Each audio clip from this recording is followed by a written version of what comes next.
여러분 안녕하십니까? 2강 시작하겠습니다.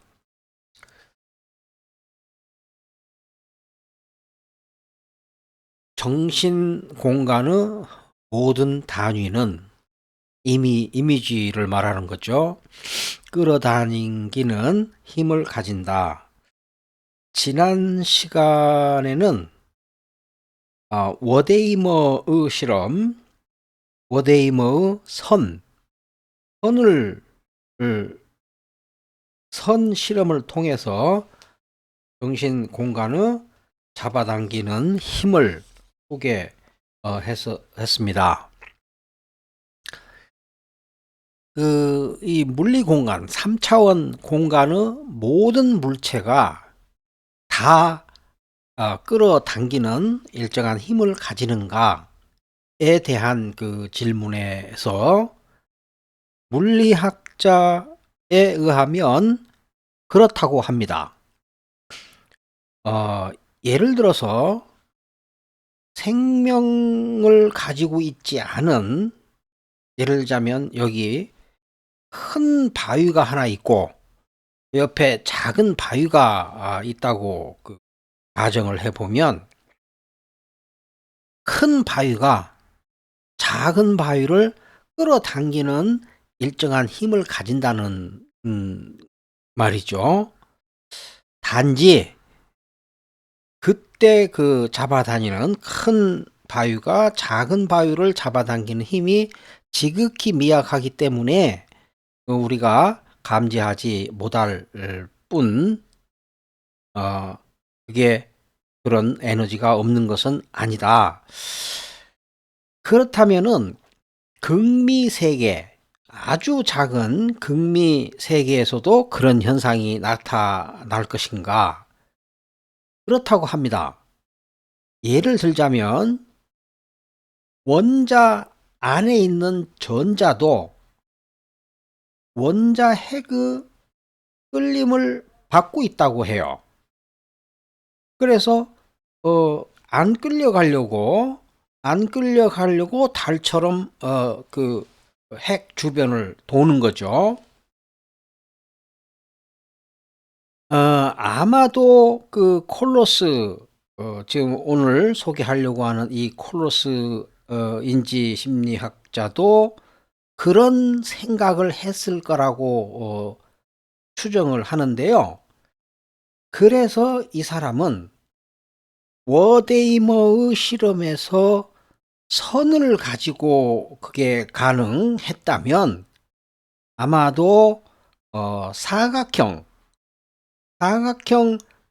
실험 자극으로 사용했을 때도 그런 현상이 발생할 거다라는 가정, 그런 생각을 했을 거라고 추정이 됩니다. 그런데 사실은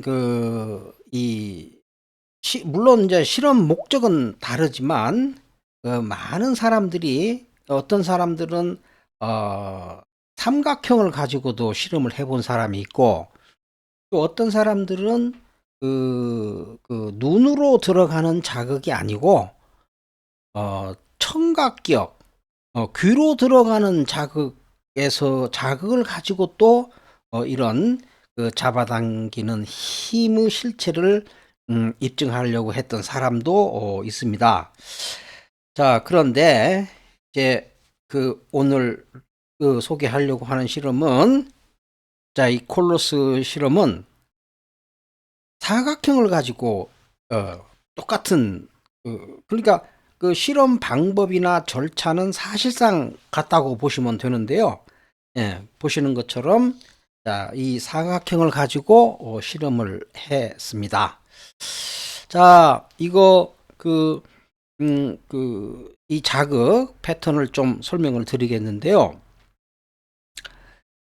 이것도 마찬가지로 플래싱 불빛입니다.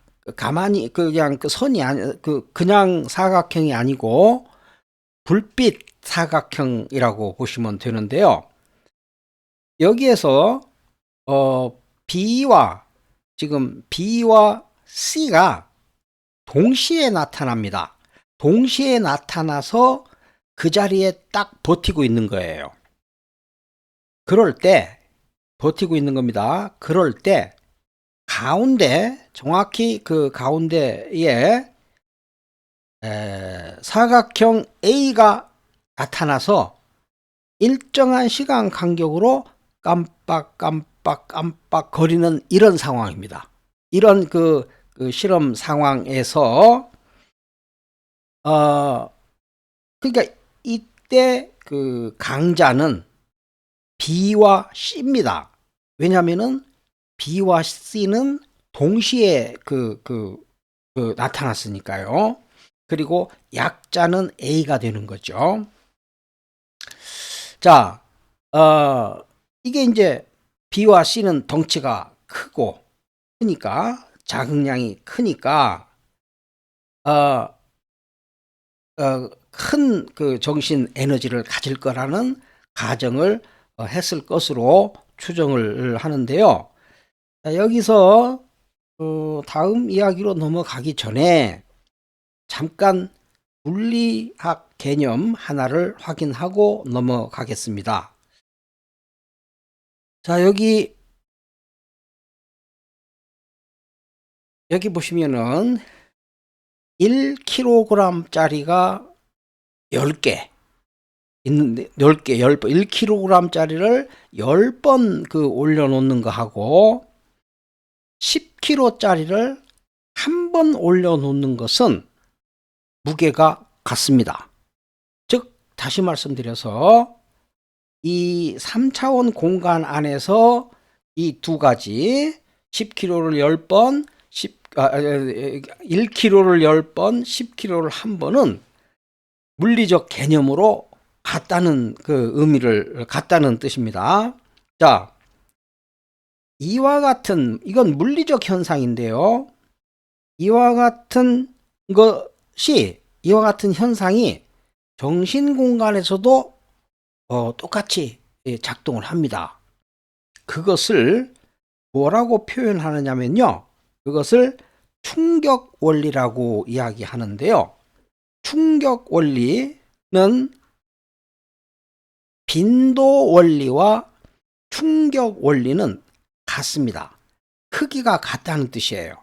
그것은 기억력 검사를 통해서 보면은 입증이 됩니다. 빈도 원리라는 것은 1kg짜리를 10번, 여러 번, 10번 올렸다는 놓았다는 이야기고요. 충격 원리는 10kg짜리를 한 번에 주었다는 말이거든요. 그러니까 결론적으로는 두 개가 같겠죠. 무게가.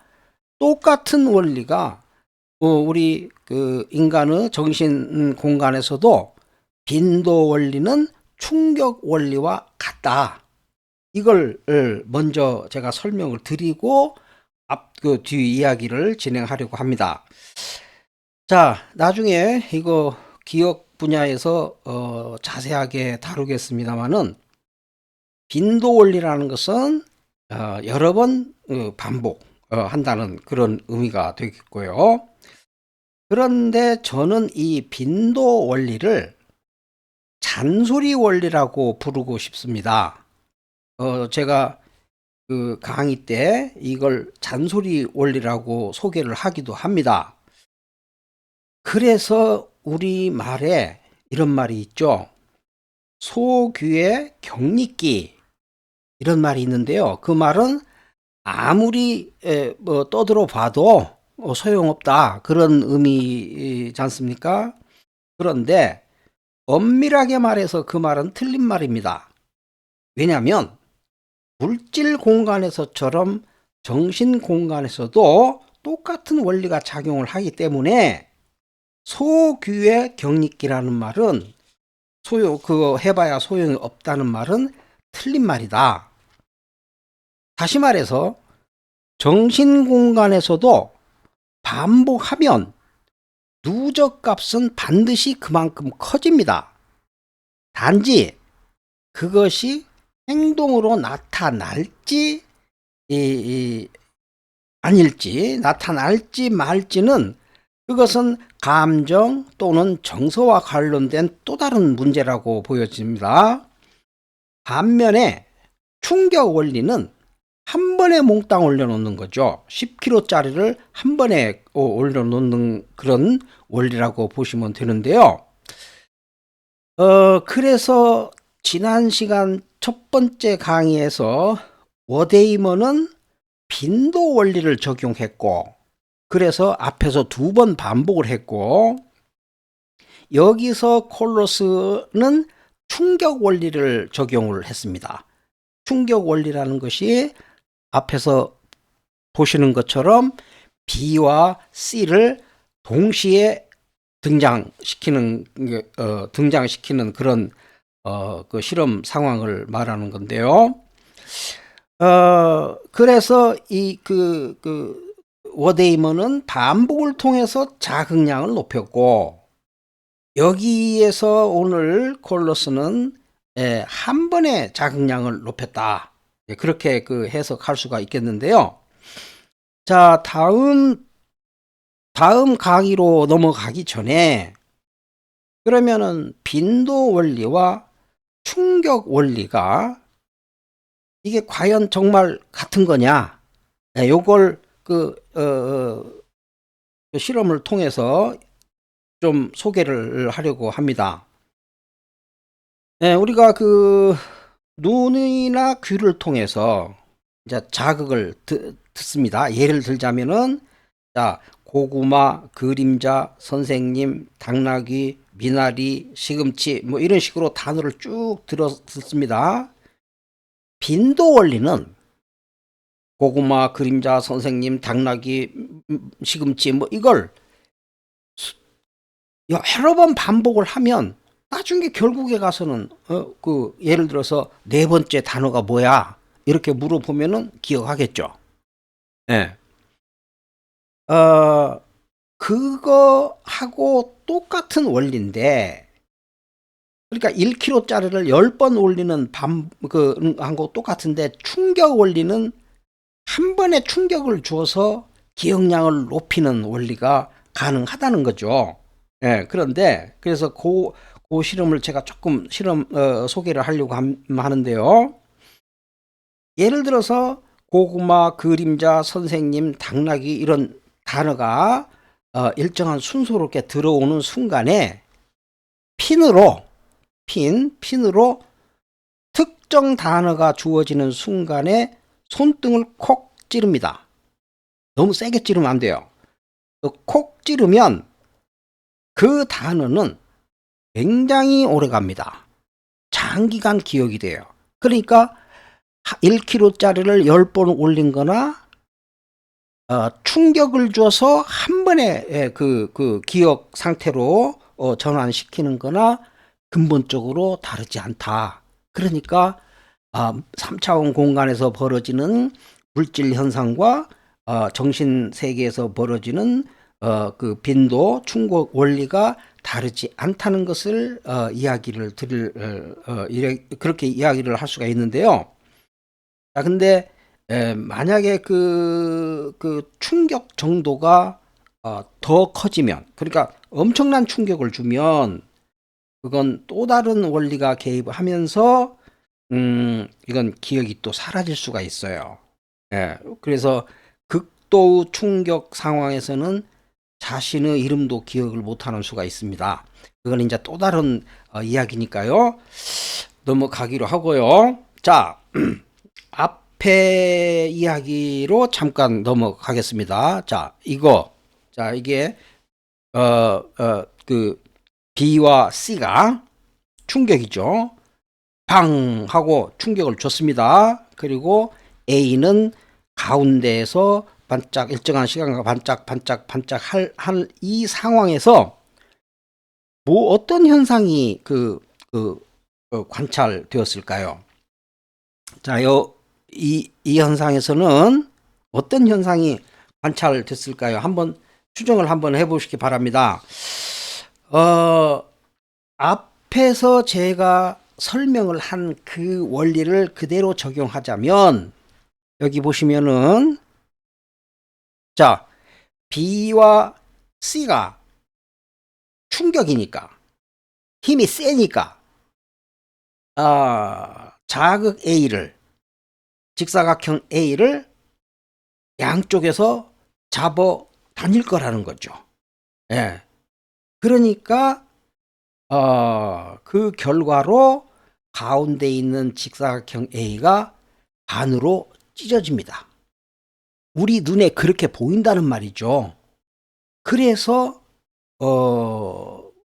반으로 찢어져서 반쪽은 B로 쪽으로 가고 나머지 반쪽은 C 쪽으로 끌려가는 것처럼 보인다는 거예요. 우리 눈에 그렇게 보인다는 겁니다. 왜냐? 제 해석에 따르면 상대적으로 더 큰 정신 에너지가 직사각형 A를 양쪽에서 잡아 다녔으니까 찢어지는 거죠. 자, 그러면 이제 제가 질문 하나를 하겠습니다. 잡아 당겼으니까 찢어지는 거 아닙니까? 지금요, B와 C는 같은 위치에서 등장해서 지금 그 자리를 지키고 있을 뿐이에요. 직사각형 A만 가운데서 일정한 시간 간격으로 깜빡거립니다. 즉 변화가 없다는 뜻이에요. 물리적으로는 변화가 없다는 뜻이거든요. 그런데 이게 어떻게 해서 A가 반으로 찢어지느냐 그거죠. 예? 그러니까 저는 제 말은 그렇습니다. 잡아 다녔으니까 찢어진 거 아니냐. 예. 즉 그 말은 그곳이라는 게 우리 정신 공간입니다. 정신 세계에는 잡아당기는 힘이 실존한다는 말 아니냐. 앞에서 저 첫 번째 강의에서 했던 말하고 실험 방법만 다를 뿐이지 핵심적인 주장은 바로 그겁니다. 자, 그래서 이게 선이 됐던 직사각형이 됐던 삼각형이 됐던 아무튼 상이라는 게 이미지죠. 상으로 존재하는 이 우리 정신 공간에서 존재하는 모든 것은 일정한 당기는 힘을 가지고 있고 그 에너지의 크기에 따라서 그들의 역할과 작용이 결정된다. 예, 그게 지금 제가 주장하는 핵심 아이디어라고 보시면 될 것 같습니다.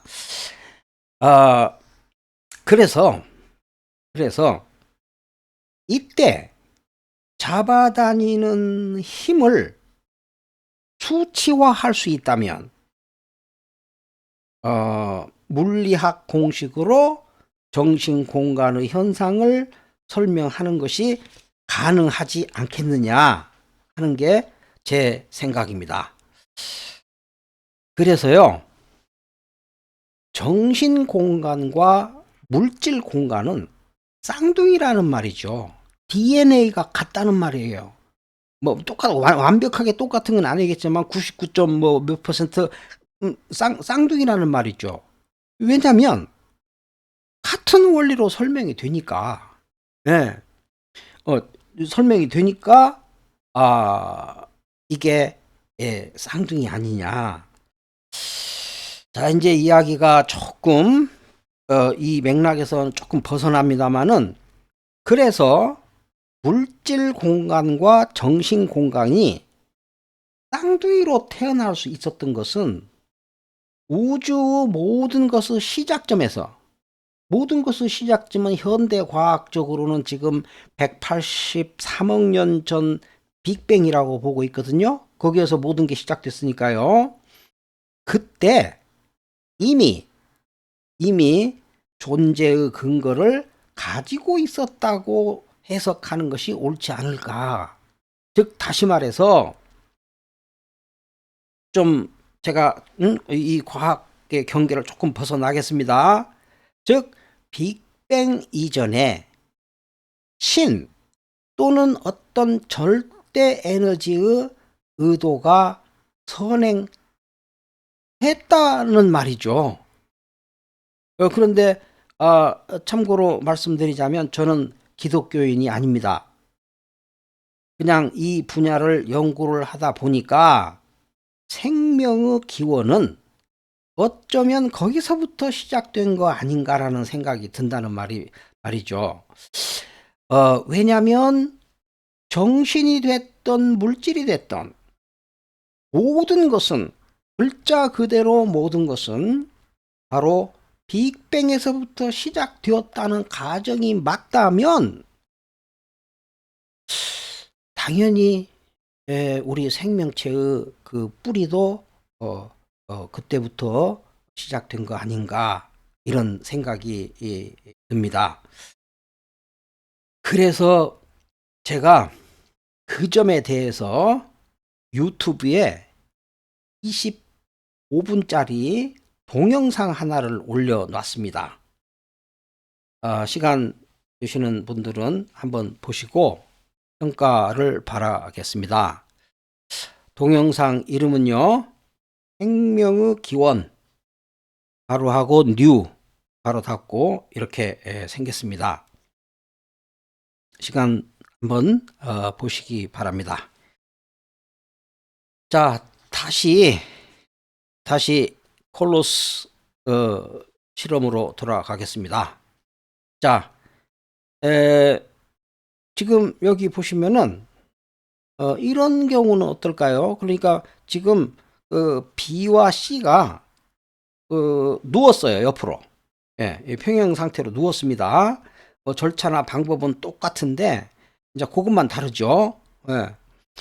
이럴 때는 어떤 현상이 생길까요? 한번 추정을 한번 해 보시기 바랍니다. 일단은 그 B와 C가 강자니까, 자극량이 크니까 찢어지겠죠. 찢어지는데 거기에 또 하나의 현상이 추가가 됩니다.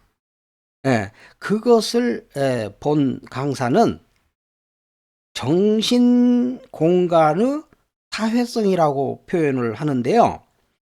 자, 이게 먼저 반으로, A가 반으로 찢어집니다. 둘로 나누어지고 나서 찢어진 그 반쪽들이 옆으로 눕는 것처럼 보입니다. 그러니까 그게 사회성이죠. 무슨 이야기냐면 너도 나처럼 따라 해보라는 거예요. 너도 나처럼 따라 하라는 겁니다. 그거 사회성 아닐까요? 우리가 대인관계에서 많이 그렇죠. 야, 너 나 따라서 해. 그런 이야기를 하거든요. 이게 사회성이라고 저는 그렇게 보고 싶습니다. 이 부분은 나중에 또 이야기가 있을 건데요. 자, 하나 더 사례를 보여드리겠습니다. 자, 이 경우는 어떤 현상이 벌어질 것으로 예상을 하는지 한번 추정을 한번 해보시기 바랍니다. 이건 지금 하나는 서 있고 C는 서 있고 B는 누워 있는 상태입니다. 그래서 이제 이게 이 사각형 A가 B하고 가깝죠. B하고 가까이, 거리상으로 보면 가깝습니다. 가까이 있으니까 이게 B 쪽으로 먼저 끌려갈 거 아니냐, 이제 그렇게 생각이 될 수가 있는데요. 아닙니다. 이 경우에는 사각형 A가 통째로, 전부 다 통째로 C 쪽으로 끌려갑니다. 왜 이런 그 현상이 벌어지느냐면요. 누워있는 B는 잡아다니는 힘이 약해요. 그래서 약하기 때문에 이게 이제 제가 앞에서도 설명을 드렸습니다마는 정신 공간에서는 철저하게 힘싸움이다, 에너지 싸움이다 했던 그 내용을 기억을 하셔야 됩니다. 거리가 떨어져 있어도 C가 쓸 수 있는 힘은 더 세고 B는 누워있는 상태에서 힘을 쓸 수가 없다는 뜻이에요. 예. 제가요, 싸움 요령 하나를 알려드리겠습니다. 학교 다닐 때 엄청 싸웠습니다. 저는 얻어 맞으면서도 싸웠습니다. 싸움질 하느라고 학교를 제대로 못 다녔습니다. 아무튼 낮은 곳에 있는 사람이 불리합니다. 그래서 가능하면 선 자세로 높은 곳에 자리를 잡아라. 예, 그렇게 말씀드리고 싶습니다. 자, 이건 무슨 말이냐면요.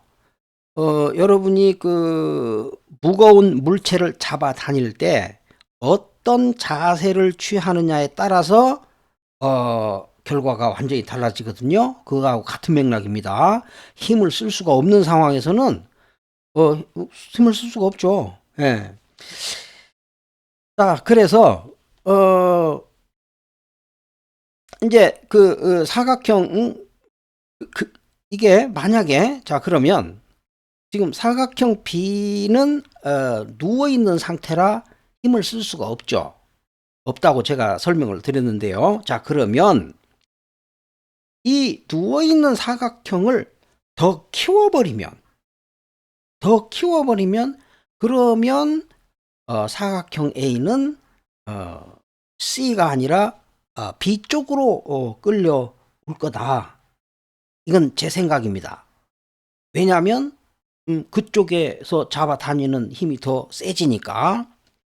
이제 그건 이게 제 설명인데요. 제가 카이스트에 있을 때 이 실험을 한번 해보려고 했습니다.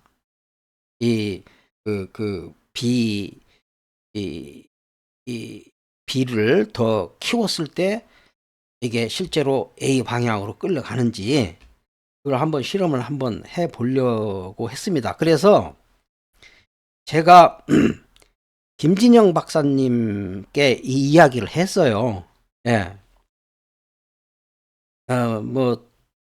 뭐 하시는 일이 워낙 많으셨으니까 아마 박사님께서는 기억하시지 못할 겁니다만은 이 김진영 박사님은 야구를 좋아하셨습니다. 그리고 야구를 잘하세요. 그래서 제가 그랬죠. 야구 선수를 했어도 대성했을 겁니다. 네, 그런 말도 제가 지금 기억을 하는데요.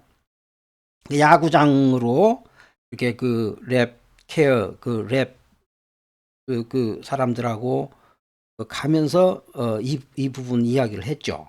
하니까 김진영 박사님께서 그 참 흥미로운 이야기입니다 하면서 한번 해보기로 했습니다. 했는데 제가 이제 그 뒤에 저 개인적인 사정으로 해서 그게 카이스트를 사직을 하는 바람에 그걸 진행은 못했습니다.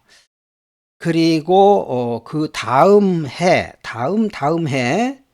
1998년에 새로운 개념의 정신세계라는 이름으로 책을 썼던 기억이 있습니다. 그 책이 뭐 한 200권 팔렸다고 해요. 근데 아무튼 뭐 그런 기억이 있습니다.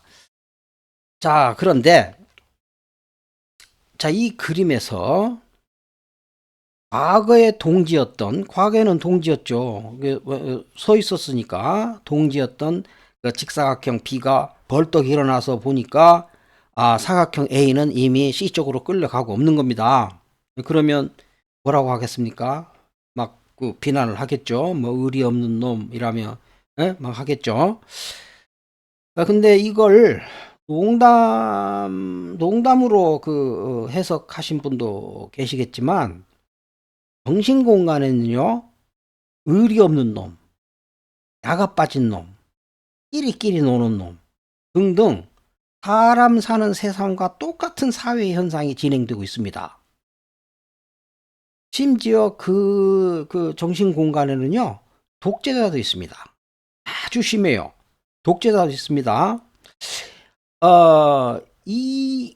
그러니까 이런 사회성, 제가 지금 왜 이걸 소개를 하느냐면요. 사회성이 존재한다는 말은 정신 공간에서도 3차원 물리 공간에서처럼 정신 공간에서도 상대성 원리가 작동을 한다는 것을 주장하고 싶은 겁니다.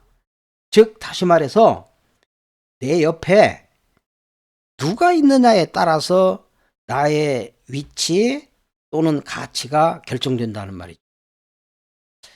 정신 공간의 상대성 원리는 뒤에서 실험을 통해서 제가 상세하게 소개를 할 건데요.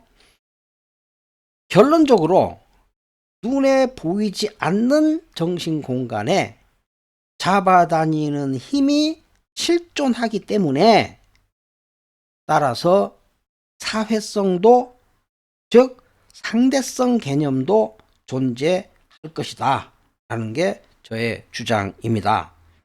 하지만 그 당시 연구진들은 그런 실존 개념을 도입하지 못했습니다. 못했기 때문에 지금까지 그렇게 흘러왔던 것인데요. 자, 그런데 많은 인지심리학자는요, 워데이머의 실험과 콜로스의 실험 결과를 이게 단순한 착시로 보지 않고 있습니다. 왜냐면요, 착시라는 것은 한두 사람이 잘못 봤을 때 가능한 이야기죠. 그게 실험 절차를 통해서 모든 사람 눈에 그렇게 보인다면 그건 착시가 아니죠. 우리가 모르는 어떤 현상이 작용하고 있다는 것을 암시하는 거거든요. 따라서 그 이후가 이제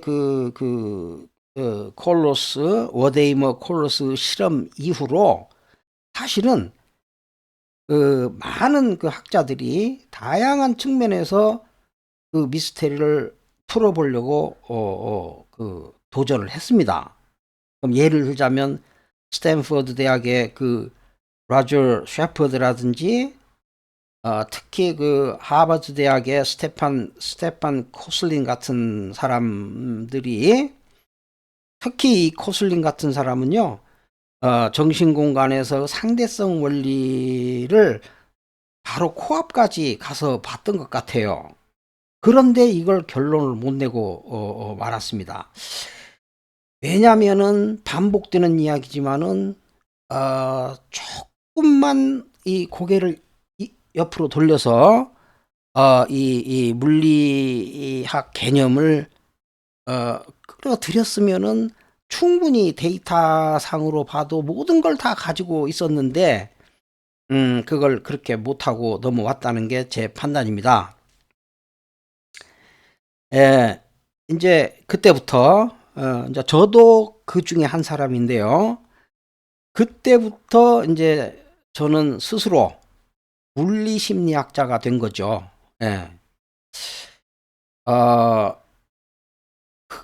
물리심리학자가 된 상태에서 이제 저의 관심은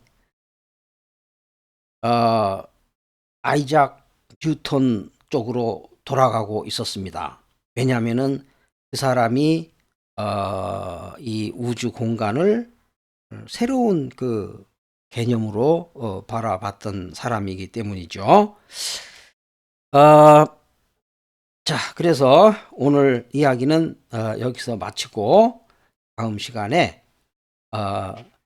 더 재미있다고 해야 되나요? 아무튼 그런 이야기를 해 보겠습니다.